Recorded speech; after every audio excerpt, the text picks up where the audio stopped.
Hola a todos, mi nombre es Katarzyna Dunin-Borkowski y soy directora de Tax and Legal de PwC Perú. Hola a todos, mi nombre es Gabriela Aro y soy directora de Tax and Legal de PwC Perú. Bienvenidos a un episodio más de InFocus, el podcast donde semanalmente desarrollamos las normas y jurisprudencias más importantes en materia tributaria y aduanera y también analizamos las normas legales y noticias más importantes y su impacto en las empresas. Gaby, la semana pasada hablamos sobre esta ley que ha creado un impuesto a los juegos y apuestas deportivas a distancia y conversábamos sobre uno de los impuestos, que grava con la tasa del 12%, pero por falta de tiempo no hablamos del impuesto selectivo al consumo que también se ha incluido en esta ley. ¿Podrías comentarnos sobre la misma?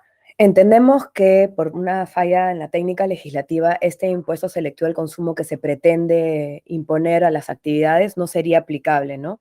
Lo primero que había que mencionar ahí es que no se incluye una tasa para el gravamen, para el impuesto selectivo al consumo, que como saben, para cada una de las actividades que regula se establece una tasa. Lo segundo es que tampoco se ha incluido el artículo de la ley del impuesto selectivo al consumo que regula la hipótesis de incidencia, ¿no? Además, hace referencia a los titulares de las licencias como contribuyentes, pero no hay forma de reconocer a estos como contribuyentes si es que los titulares pueden ser no domiciliados y domiciliados, ¿no? Entonces ahí entendemos que, o esperaríamos que se corrija la norma, porque hoy por hoy, si el objetivo era crear un impuesto selectivo al consumo a estas actividades, hoy por hoy no sería aplicable. Es una muy buena precisión.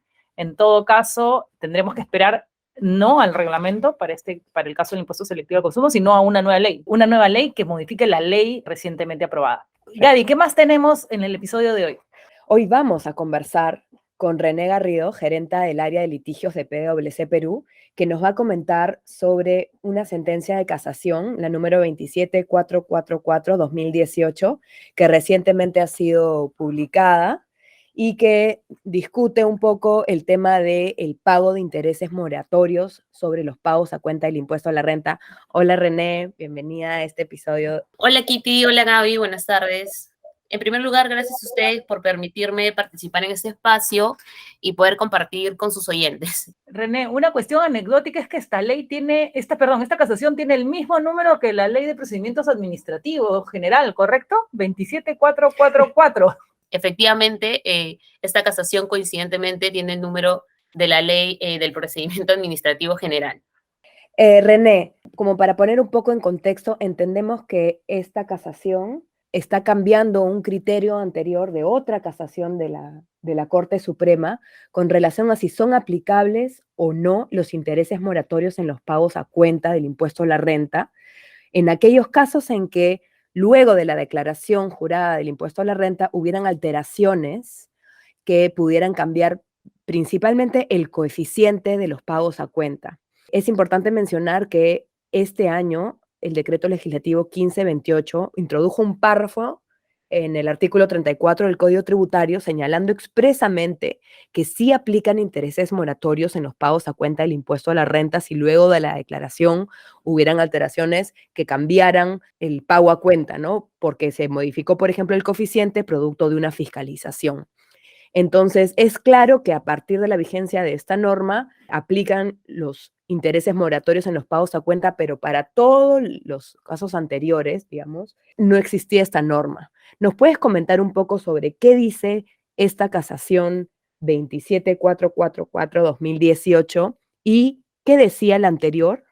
Efectivamente, Gaby, recientemente se ha publicado esta casación 2744-2018, a través de la cual, pues, la Corte Suprema ha cambiado de criterio sobre los pagos a cuenta del impuesto a la renta, afirmando en este caso que sí corresponde el cobro de intereses moratorios generados por la modificación de coeficiente producto de fiscalizaciones posteriores.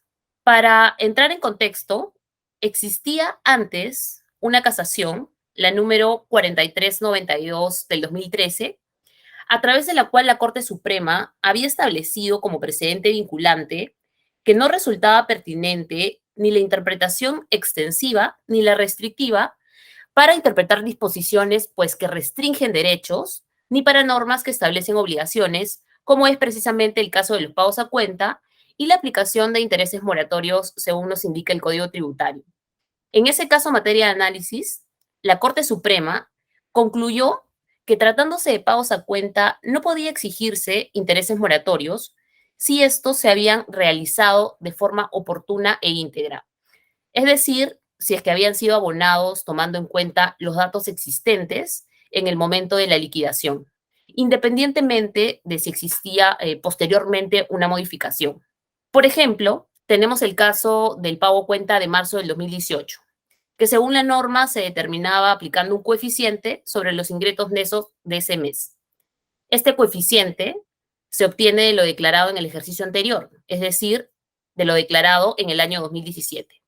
¿Qué sucedía si posteriormente se iniciaba una fiscalización del impuesto a la renta de este año 2017 y como consecuencia se reliquidaba el impuesto de dicho ejercicio? Este cambio implicaba que el pago a cuenta de marzo del 2018 estuvo mal calculado y, por tanto, existía la posibilidad de cobrar intereses moratorios sobre estas omisiones referenciales. Sobre este aspecto, la Corte Suprema, en la casación anterior, la 4392 del 2013, concluía que no correspondía pagar intereses moratorios. ¿Y por qué?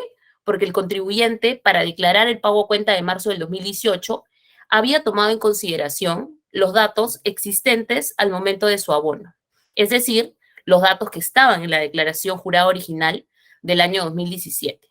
Si bien este era el criterio pues, que se había estado aplicando en sede judicial, recientemente, como mencionas, se ha publicado esta casación 2744, a donde se llega definitivamente pues, a una conclusión contraria. Aquí la Corte está concluyendo que de una interpretación sistemática de los artículos 34 del Código Tributario y del artículo 85 de la Ley del Impuesto a la Renta, sí corresponde el pago de intereses moratorios al contribuyente que no habría cancelado oportunamente el íntegro del pago a cuenta.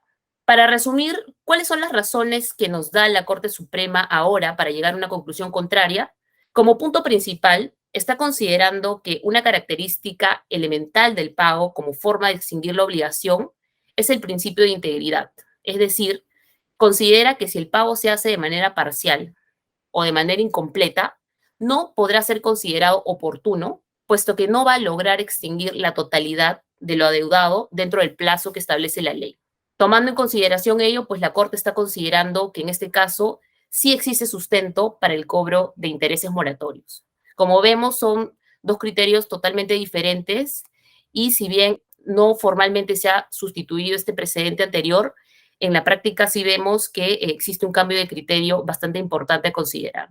¿Por qué indicas que no se han alejado completamente del primer precedente? Porque como bien dices, las conclusiones de una casación y la otra ante una situación exacta o muy similar es completamente divergente, ¿no? Son completamente contrarias. En una señalaron que no se aplicaban los intereses sobre los pagos a cuenta y en la otra señalan que sí. Lo que sucede es que la Corte Suprema, en esta última casación, lo que menciona es que no está inaplicando el precedente vinculante anterior, puesto que está llegando a esta conclusión de una interpretación sistemática de la norma. No significa que ha efectuado una interpretación extensiva, como lo establece la primera casación, sino que llega a una conclusión distinta sobre la base de una interpretación sistemática de las normas del Código Tributario, incluso hace referencia a disposiciones del Código Civil para sostener que el pago debió ser íntegro y si que este pago fue efectuado de manera parcial, pues correspondería el cobro de intereses moratorios.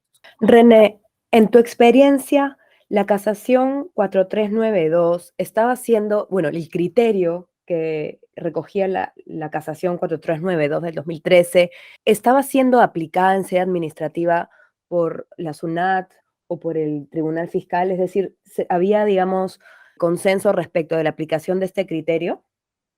No, en sede administrativa esta casación no era aplicada, porque incluso el Tribunal Fiscal tiene una jurisprudencia de observancia obligatoria con una conclusión distinta. Debido a ello, pues en los casos del día a día, esta discusión era confirmada casi al 100% a nivel administrativo, por lo que teníamos que llevar el caso a discusión ante el Poder Judicial. En esta sede, si era aplicada en la práctica esta casación del 2013, ¿no? ¿Y eso qué implica para los procedimientos en curso y para tanto los administrativos como para los que están en sede judicial, este nuevo criterio de la casación 2744 que comentas? Bueno, en sede administrativa el criterio va a ser el mismo porque, como comentaba, tanto la SUNAT como el Tribunal Fiscal sí tienen el criterio de que corresponde la aplicación de intereses moratorios.